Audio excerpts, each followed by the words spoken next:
Hello കൂട്ടുകാരെ, നമ്മളൊരു വ്യക്തികളെയും പുറമേ നിന്ന് നോക്കിക്കൊണ്ട് അവരുടെ സ്ഥാനം നിർണ്ണയിക്കരുത് എന്നാണ് എനിക്ക് പറയാനുള്ളത്. കഴിഞ്ഞ ദിവസം ഞാൻ തൃശ്ശൂർ പൂരത്തിന് പോയതാണ്. അപ്പോൾ അന്നേരം എനിക്കറിയാവുന്ന 2 പേരെ കണ്ടുമുട്ടി. അപ്പോൾ തെല്ലകലെ മാറിയിട്ട് ഞങ്ങളുടെ കൂടെ പഠിച്ച ഒരു കുട്ടി നിൽക്കുന്നുണ്ടായിരുന്നു. അപ്പോൾ എൻ്റെ കൂട്ടുകാരത്തി പറഞ്ഞൊരു കാര്യമാണ്, ഇപ്പോൾ നമ്മളെ കണ്ടാൽ പോലും അവൾ മൈൻഡ് ചെയ്യത്തില്ല. അങ്ങനെ കുറേ കാര്യങ്ങൾ അവളെ പറ്റി എൻ്റെ അടുത്ത് പറഞ്ഞു. അപ്പോൾ അത് കേട്ട് കഴിഞ്ഞപ്പോൾ എനിക്കൊരു ബുദ്ധിമുട്ട് തോന്നി. കാരണം ഞങ്ങൾ 4 പേരും ഒരു ക്ലാസ്സിലിരുന്ന് പഠിച്ചവരാണ്. അവിചാരിതമായിട്ടാണ് ഞങ്ങളവിടെ വെച്ച് കണ്ടുമുട്ടിയത്. എങ്കിലും അവൾ അതൊക്കെ പറഞ്ഞ് അവർ 2 പേരും കൂട്ടുകൂടി മുന്നേ പോയി. ഞാൻ വീഡിയോസൊക്കെ എടുക്കണ കാരണം ഞാനിങ്ങനെ പുറകെ നിന്ന്.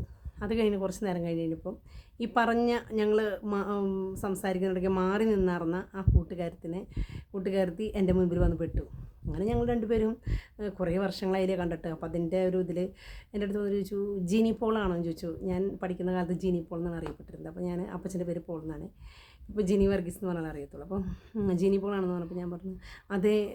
ഞാൻ അവളുടെ പേരെടുത്തിട്ട് അവളാണോ എന്ന് ചോദിച്ചു. അവളല്ലേ എന്ന് എനിക്കറിയാം അവളാണെന്ന്, എങ്കിലും ഞാൻ ചോദിച്ചു. പറഞ്ഞു നിൻ്റെ അടുത്ത് നിന്നിട്ട് മറ്റൊരു 2 പേര് സംസാരിക്കുന്നത് ഞാൻ കണ്ടായിരുന്നു എന്ന് പറഞ്ഞു. അപ്പോൾ എനിക്ക് ചിരി വന്നു.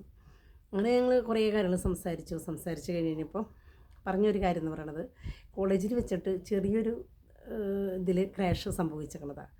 അത് കാരണം ഇവർ അങ്ങോട്ടും ഇങ്ങോട്ടൊന്നും കല്യാണങ്ങൾ ക്ഷണിച്ചിട്ടില്ല, അതിലൊന്നും പങ്കെടുത്തിട്ടില്ല. വളരെ ഒരു ബെഞ്ചിലിരുന്ന് പഠിച്ചവരാണ് അവർ 3 പേര്, ഞാൻ വേറൊരു ബെഞ്ചിലായിരുന്നു.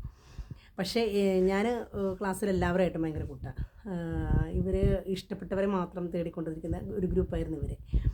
അപ്പോൾ എങ്കിൽ പോലും എനിക്ക് പറയാനുള്ളതെന്ന് പറയണത്, ചില ആളുകളുടെ മനസ്സേ പുറമേ നിന്ന് ചിരിക്കുന്നുണ്ടെങ്കിലും ഉള്ളിൻ്റെ ഉള്ളിൽ ഒരുപാട് വേദനകളും സങ്കടങ്ങളും കൊണ്ട് നടക്കുന്നവരായിരിക്കാം. ചിലർ പരുഷമായിട്ട് സംസാരിക്കുന്നവരായിരിക്കും, പക്ഷെ അവരുടെ ഉള്ളിലൊന്നും കാണത്തില്ല.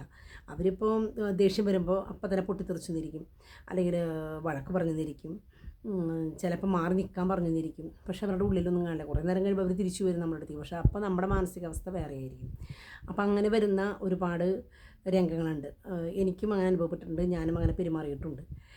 അപ്പം ഞാൻ എൻ്റെ ഫ്രണ്ടിനോട് പറഞ്ഞത്, ലാസ്റ്റ് കണ്ട ആ കൂട്ടുകാരത്തോട് പറഞ്ഞത്, നീ ഇതൊന്നും കണ്ട് വിഷമിക്കുന്നു വേണ്ട.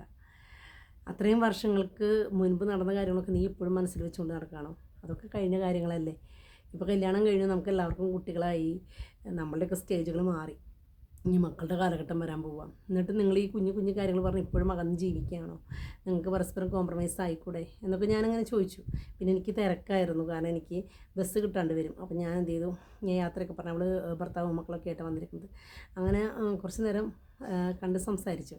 അപ്പോൾ എനിക്ക് പറയാനുള്ളത്, നമ്മളൊരാളെ കണ്ടിട്ട് അവരെ വിലയിരുത്താണ്ട് നോക്കരുത്. Thank you.